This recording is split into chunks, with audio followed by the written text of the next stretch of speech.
So I've seen the last 3 episodes of Rick and Morty season 7, and it just so happened that last week, the week where I was sick, we get an episode pertaining to Rick Prime, pertaining to the end of Rick Prime, also including Evil Morty. What the hell? I feel like there's so much to talk about when it comes to that episode in particular, but there has been 3 episodes that came out. One was okay, one was good, and one was great.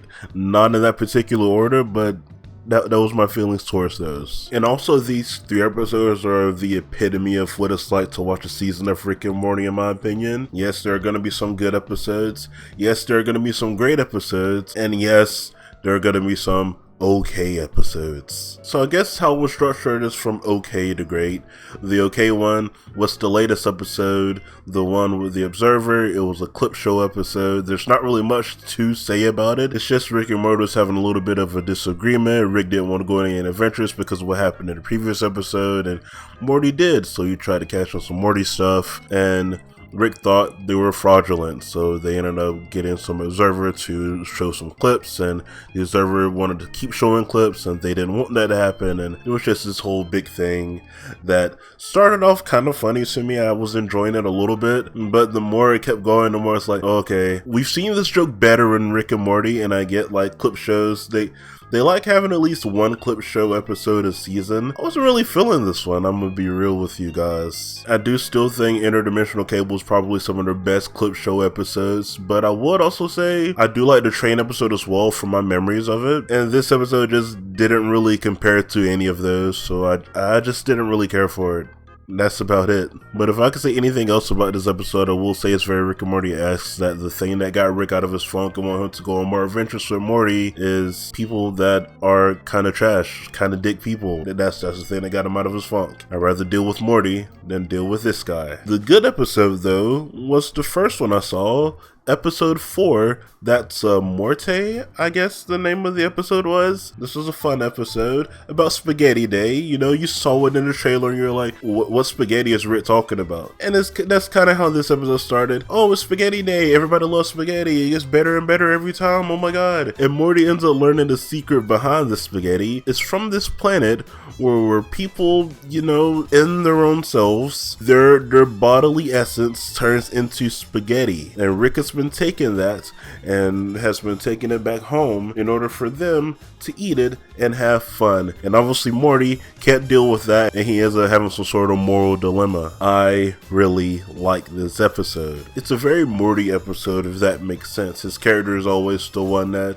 tries to uphold some sort of on moral grounds when it comes to some things, and then Rick has to bring some dose of reality into it and try to make him see the error in his ways and eventually get Morty out of the mess that he put himself in. We get a lot of episodes like this, and they're almost always really good, so I figure this is a really good structure for Rick and Morty episodes. And this time it so happens so Morty tries to have a moral high ground and goes to the funeral of the person he ate. The higher ups of this planet end up hearing about him, and they end up making this whole mass production surrounding the innards of people and selling them to people from different planets. So in order to keep this manufacturer going, they have made their planet very bleak. They're forcing people to try to end themselves. They're making it just a very depressing setting so that they can keep the money coming in.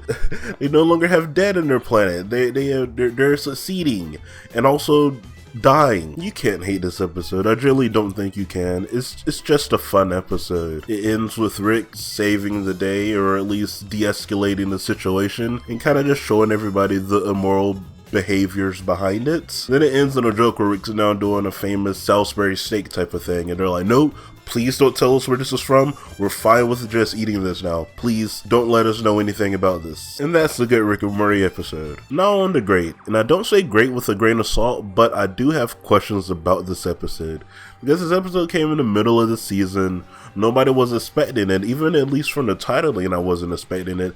The boom, it starts off, it's following Evil Morty for some reason. So I'm like, is he going to be the focus of this episode or something? What's going on here? But we see how his life is now. He's enjoying himself. He's enjoying his weird utopia outside of the whole Rick Circle Infinite thing. But he's getting a disturbance. Somebody's using infinite energy within the Rick and Morty multiverse thing. So he has to go check it out, and it's our Rick looking for Rick Prime. So Evil Morty, instead of killing them or solving the problem instantly, he kinda tags along with them, goes along with the banter between him and Rick, goes along with the curiosity that Morty has towards him. It's very interesting for his character to do this, in my opinion. Like, it's not necessarily a bad thing. I don't think his character was ever just outright antagonistic, but you know he has a hatred towards Rick's. So it's interesting that he's in this situation where he's helping this Rick out. And that, surprise, surprise, actually leads them to discovering Rick Prime, his actual location. And they go towards said location only to be led into a trap with other Ricks who are obsessed with finding Rick Prime because he also killed their wives. And that's where you start to see the difference between this Rick and the other Ricks. Because every other Rick is there by themselves, no Morty's with them, and they have no problem trying to kill each other for this goal to be had. Even if we all know that's what Rick Prime wants, and he's just messing with them. He has no intentions of ever bringing their wife back to life, but they're still doing it just because. But our Rick is very reluctant towards it. Our Rick doesn't want to kill these Ricks. Morty also doesn't really want to kill these Ricks, but it's what they had to do to survive. Evil Morty has no problem with it. He's blasting them in the faces left and right. It's just what he does. He hates Ricks. What else would he do? But they survive, they win, and they get the prize of seeing their wife, who he turned into a killer robot that says mean quips. Then things happen, and they actually do find him. And they end up having this Rick versus Rick fight, gadgets versus gadgets, weak points versus weak points. It doesn't really seem like anybody's necessarily on top. And while this is going on, Evil Morty has found a device that Rick Prime has used to destroy Rick's wife in all of the multiverses. And Evil Morty takes it into his hands because he'd rather him have it than another Rick. Now, does this put him in the antagonistic role again? Is he now the villain of the story now, or does he just have it? I don't know. But things happen. Rick Prime ends up getting the upper hand on Rick, but Evil Morty ends up getting the upper hand on Rick Prime, and he ends up locking him in this room on this chair, and he wakes Rick back up and is like, hey, I have the weapon. I'm about to head out. You can either head out with me or you can finish the job, do whatever you want to do. And Rick, eyes dead set on revenge. Obviously, we all know what he's gonna do. He's gonna go and finish a job with Rick Prime. And this time, he's not using any gadgets. He's not using anything crazy. He's just punching the shit out of him. 1, 2, probably like 10 times, 20. And while he's doing it, blood splattering everywhere. And Rick Prime's making all these clips towards him like, yeah, you're beating me, but what purpose does that make? It's not gonna make you feel better. Oh, poor you, ah ha ha. But Rick doesn't stop. He pummels him to death. And that kind of shut the case on Rick Prime, even though the entire last season felt like it was bigging this guy up, that he was gonna be a big bad for like the next 3 seasons. And in the middle of this next season, he's just, we're gonna kill him off right now. Which I don't think I have a problem with. It's just like, why did it happen so randomly, so quickly? Like, this could have easily been a season finale, and I would have had no problem with that. Or like a mid-season finale, that would have also been fine with me. But it wasn't either. It was the midpoint of the season, but there was no pause period afterwards. It was just this, and they continued. Wow. I would really like to know the thoughts behind putting it right here rather than at the end or anywhere close to the end.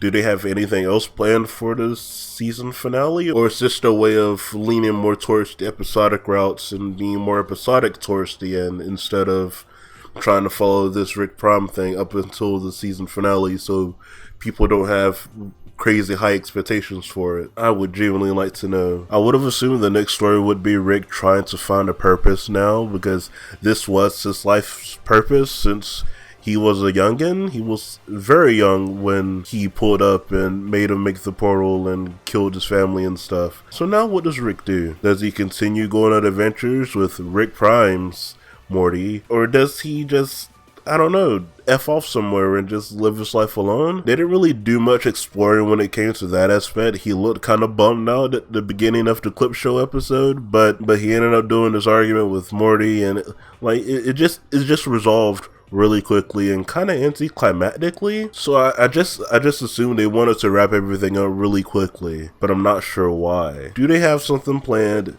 Do they not? I don't know. What's the future of Rick and Morty looking like? I don't know. Am I curious? Yeah, a little bit. But at this point, as you guys can probably tell from how my reviews have sounded at this point, I'm just tagging along for the ride.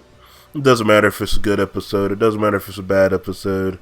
I'm probably just gonna be like, yeah, it was fine. I enjoy it. I laughed. It was fun.